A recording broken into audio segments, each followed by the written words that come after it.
Kaya nga pare.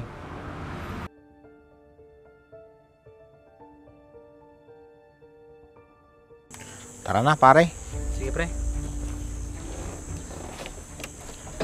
Parang GR, parang Franz. Buti na lang naabutan ko kayo. Oo pre. Alam mo bang katatawag lang ng misis mo kay paring Franz?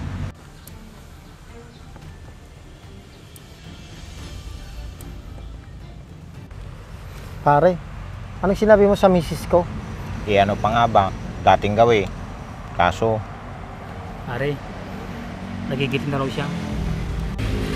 Pare, ano ka ba? Ayos lang yan, lalaki tayo eh. oo, andun na ako pare. Kaso, napapadalas ng pagsisinungaling ko sa misis mo. Natatakot na rin daw siya na madamay sa ginagawa mo pare.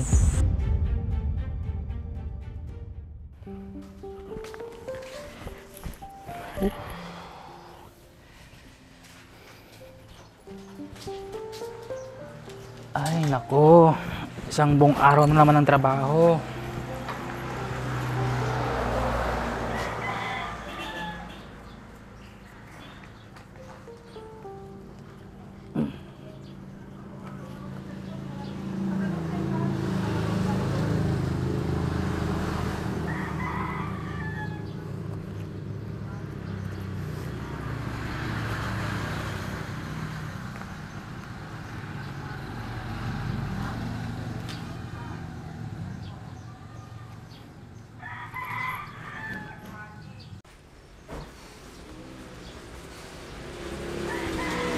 Mahal, papasok ka na ba? Oo mahal, bakit? Namimiss mo naman na ba ako? Ay nako mahal, tumigil ka nga dyan. Ang liliit pa ng mga anak natin. Mali ko ba kung Ay nako, aalokin lang kita ng kape. Magkape ka muna bago ka pumasok. yun lang pala. Kala ko kung ano na. Nako, ikaw talaga mahal. Kung ano-ano iniisip mo. Ang aga-aga. Malay ko ba kung tama ako, di ba? Nako, mahal. Yung style mo na yan, parang kay paring Masong at paring Franz ha. Baka gumagaya ka na sa kanila ha. Naku, wag ka lang magkakamali mahal ha. Alam mo na kung anong mangyayari. Mahal naman. Kung saan na napunta yung iniisip mo. Siyempre, hindi ko kayang gawin yun sa'yo. Talaga? Malay ko ba kung kagaya ka nila? Mahal, hindi ko sisirahin yung sinumpaan natin nung kinasal tayo. Isa pa,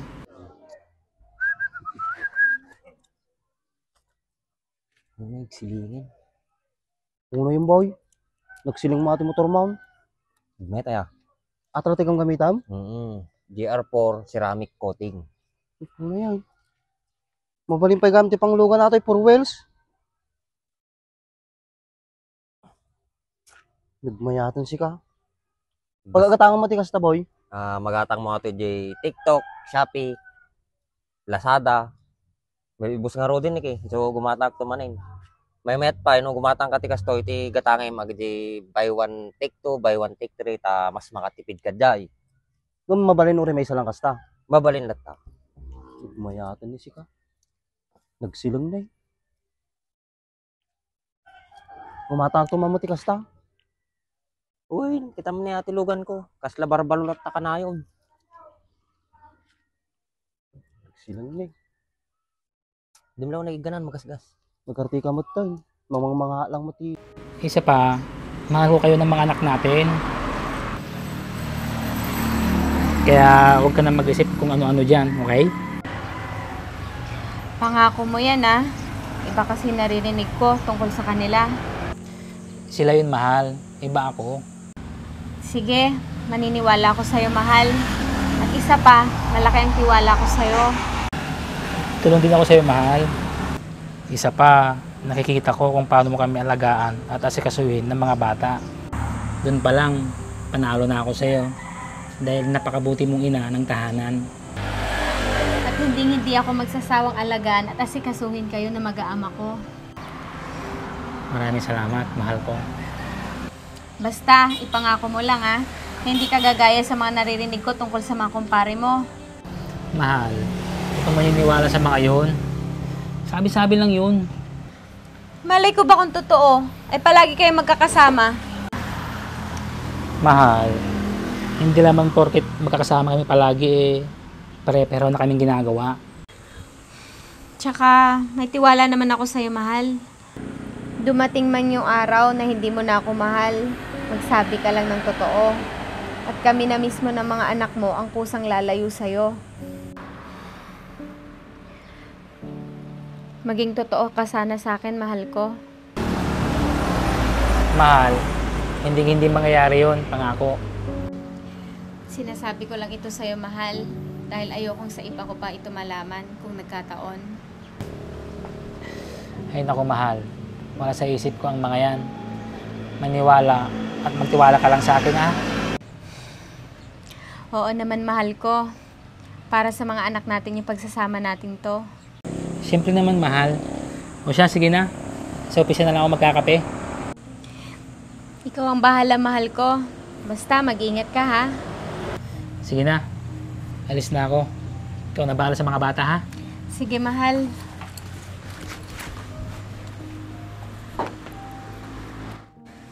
Sana nga, maging matatag kang labanan ang mga tukso sa paligid mo, mahal ko.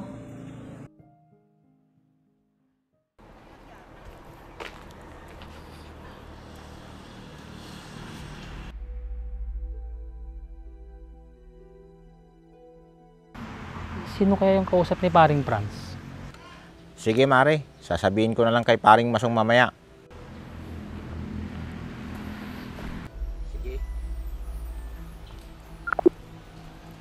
O pare, sino yung kausap mo? Tsaka, bakit ganyan na itsura mo? Asawa ni paring Masong pare.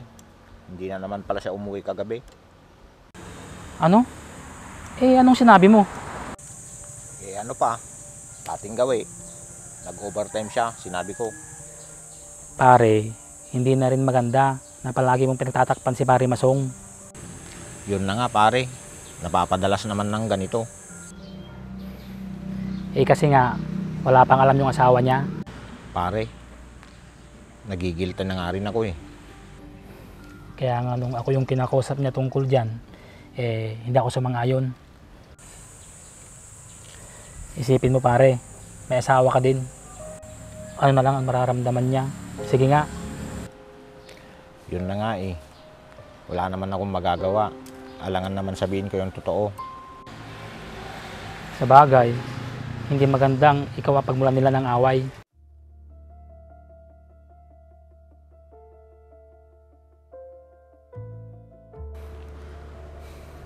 Kaya nga pare.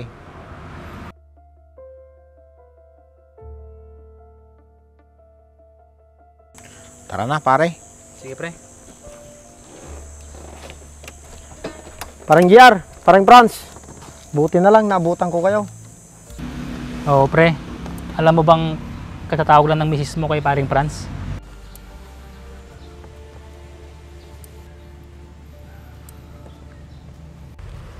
Pare, anong sinabi mo sa misis ko? Ano pa nga ba? Dating gawi. Kaso, Pare, nagigitin na raw siya. Pare, ano ka ba? Ayos lang yan, lalaki tayo eh. oo, andun na ako pare. Kaso, napapadalas ng pagsisinungaling ko sa misis mo. Natatakot na rin daw siya na madamay sa ginagawa mo pare. Pare, wala namang magiging problema kung hindi malalaman ni misis ko, di ba? At isa pa, silang umahabol sa akin, kaya sinusunggaban ko na. Sige, hayaan mo, sasama kita minsan para alam mo sinasabi ko. Para maramdaman mo kung paano magiging isang tunay na lalaki. Talagang nag-aya ka pa ng kasama mo. Sinisugal niyo ang pamilya niyo pag ganyan. Oh, parang GR, bakit ganyan ka makatingin? Wala pare. Bakit kailangan mo pang isama si paring Franz? Para suklian ko ang pagtatakip niya sa akin, sa asawa ko. Pare, ginagawa lang yun ni paring Franz para hindi kayo mag-away ng asawa mo. Kahit anong rason pa yan, at isa pa, gusto din naman niya Di ba, paring Franz? Paring Franz, bakit? Gusto mo rin ba? Paring JR, alam mo namang nagtatrabaho sa malayo si kumari mo. Oh, di ba? Kailangan din niya yan, pare. Kasi nasa malayo yung misis niya. Sige na, bahala kayo dyan. Total, buhay nyo yan. Paring Franz, mauna na ako. Naghihintay na maging ako dun sa bahay.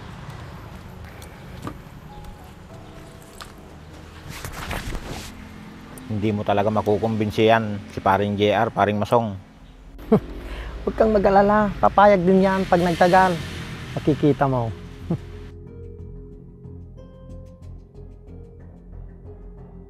Paano yan, pare? Bukas na lang. Uwi na ako para makaamo ako sa misis ko. Salamat ulit, ha. Sige pare.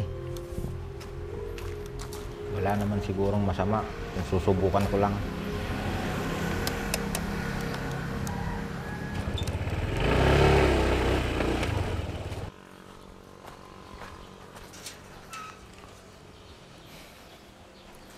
Paring JR. Paring JR. Paring JR. Parang walang tao pare. Ano ka ba? Sabi niya, daanan natin siya ngayon. Sige, tawagin ko ulit. Pare! Pare JR! Nako, andyan natin si paring Franz. Pare JR! Oh, kita mo na? Andyan lang pala siya.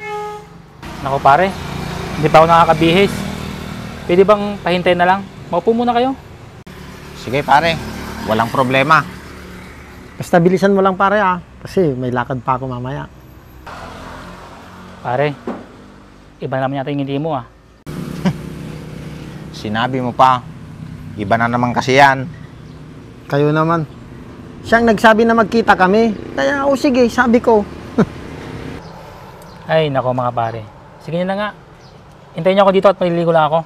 Sige pare, hintayin ka na lang namin dito.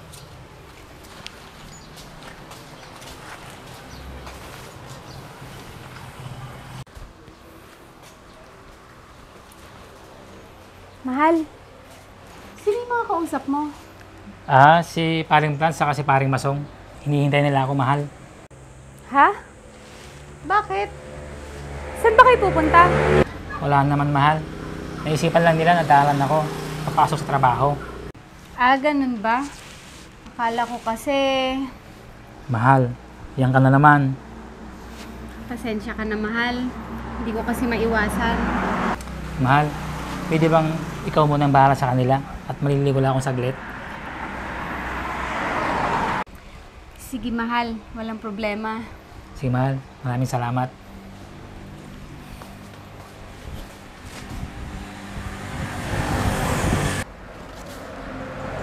Pare, si kumari na ba yan? Oo pare, bakit? Hindi mo ba siya namumukaan? Hindi eh. Tignan mo naman siya, oh. Ibang-iba na yung itsura niya ngayon. Ang tanda na at ang losang na.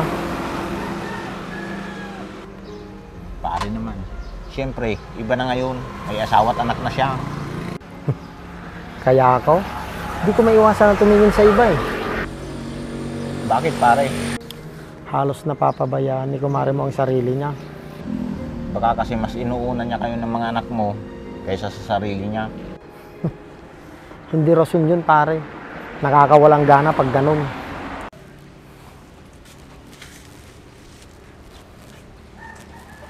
Mga pare, kumusta kayo? Okay lang naman kami, mare. Oo nga, mare. Ikaw, kumusta ka na din? Heto, busy sa pag-aalaga at pag-asikaso sa mag-aama ko. Ah, kaya pala ganyan yung itsura mo ngayon. Ano ka ba? Huwag ka naman ganyan.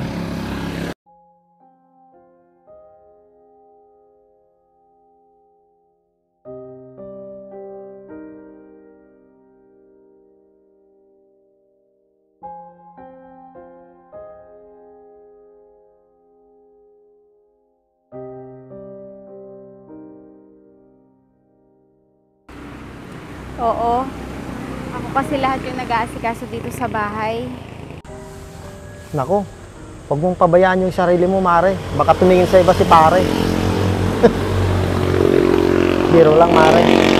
Ano ka ba, paring Masong? Baka mamaya, maniwala yan si kumare. Biro lang, Mare. Pero pag-isipan mo pa rin yung sinabi ko sa'yo. Nako, may tiwala ako kay JR. Kaya wala akong dapat ipag-alala. Hindi namin nakakalimutan yung sumpaang binitawan namin nung kinasal kami. Kaya alam kong hindi sisirain ni JR yung tiwala ko sa kanya.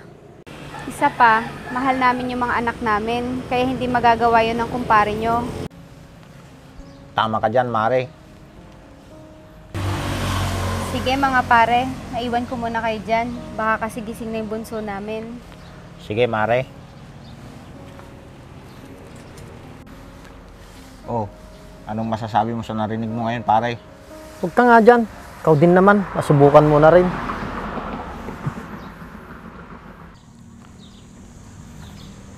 Pare, bakit ganun na itsura ng asawa mo? Hindi tulad ng dati. Pare, ikaw na nagsabi, hindi na tulad na dati, di ba? Sinabi ko na din sa kanya yan. Kaso, iba yung rason niya. Buti para hindi mo maisipan maghanap ng iba. Yung masariwa. Ayan ka na naman, pare. Kung ano na naman sinasabi mo. Itutuo naman yung sinasabi ko. Tignan nyo ako. Halos ako yung inahabol. Pare, hindi naman lingid sa akin kung bakit napabayaan ng asawa ko ang sarili niya. Mas inuuna niya kasi kami ng mga anak namin na asikasuhin at alagaan. Tapos siya pala nagtatrabaho sa bahay. Kaya mas minamahal ko siya sa nakikita kong itsura niya ngayon. Kaya hindi batayan yun para tumingin ako sa iba. Hindi ko siguro kayang lokohin yung asawa ko. Hindi ka bayani pare para magtiis. Subukan mo lang minsan. Pare, tama na. Kung nahikayat mo ako minsan, wag na si paring JR. Anong ibig mo sabihin, pare? Oo, pare. Naayan niya ako minsan. Pero hindi ko na ulitin yun. Ano? Di ba masarap at enjoy? Hindi rin, pare. Kasi nagigilty lang yung pakiramdam ko noon. Pare, sa una lang yan. Masasambat at masasanay ka rin. Pare Masong, wag mo nang pilitin kapag hindi niya kaya. Pare, kaya niya. Nagawa niya nga minsan. Pare Franz, nasa sayo na yan kung gugustuhin mong ulitin pa. Mga pare, tignan niyo ako. Ang daming naguhunan na tumawag sa akin. Pare, hindi maganda yung ganyan. Maganda yun pare. Yung hindi ko na mabilang sa daliri ko kung ilan sila. Di ba nakakagandang lalaki yung ganun?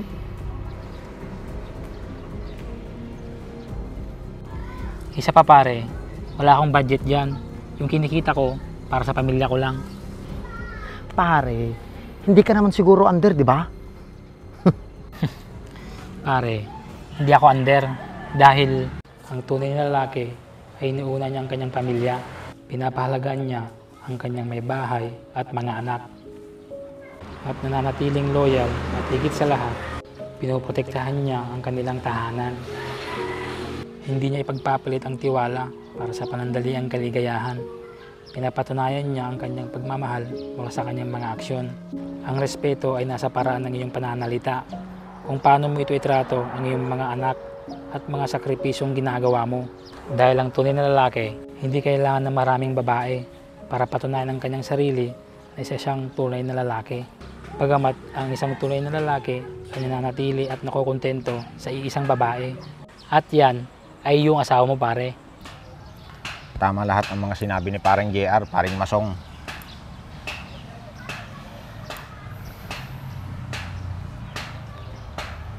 Kung ako sa'yo, pare, burahin mo lahat ng mga nandyan bago pa mahuli ang lahat. Marahil tama kayong mga pare. Lagi ng kasalanan ko. Habang maaga pa, may panahon ka pa para magbago at pagsisisihan ng lahat. Kaya gawin mo ng tama, pare. Maraming salamat pare sa mga sinabi mo. Na-realize ko na mali ang mga ginagawa ko. Mas lalo kong naramdaman ang pagmamahal ko sa asawa ko pare. Napakasama kong asawa at ama sa mga anak ko pare. Mabuti na lang. andyan kayo para paliwanagan ako, mga pare. Pare, bumawi ka ngayon sa pamilya mo. Mas mahalin mo sila at alagaan.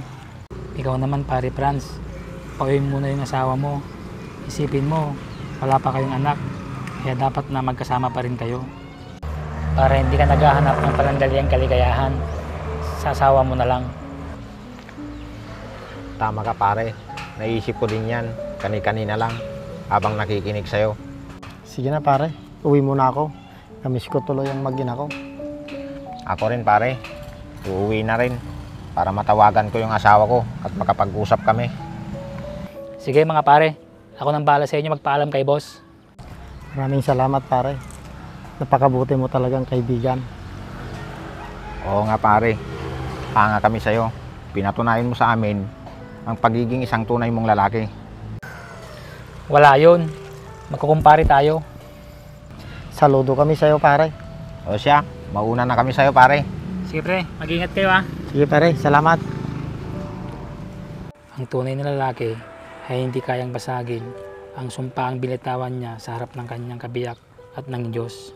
Hindi nabibilang sa daliri kung ilang babae ang meron siya, kundi ang walang hanggang pagmamahal at pagpapahalaga niya sa kanyang pamilya, lalong-lalo na sa may kanyang may bahay.